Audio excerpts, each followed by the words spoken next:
Aleppo will join the ranks of those events in world history that define modern evil, that stain our conscience decades later.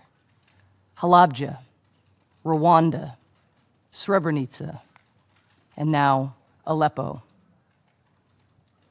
To the Assad regime, Russia, and Iran, your forces and proxies are carrying out these crimes. Your barrel bombs and mortars and airstrikes have allowed the militia in Aleppo to encircle tens of thousands of civilians in your ever-tightening noose. It is your noose. 3 member states of the UN contributing to a noose around civilians. It should shame you.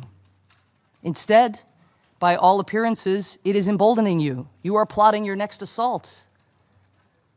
Are you truly incapable of shame? Is there literally nothing that can shame you?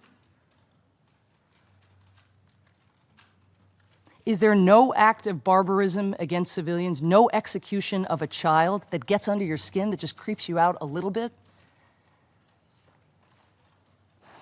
Is there nothing you will not lie about or justify? To the members of this Council and all member states of the United Nations, know that the ghastly tactics we are witnessing in Aleppo will not stop if the city falls. The regime and its Russian allies will only be emboldened to replicate their starve and surrender and slaughter tactics elsewhere.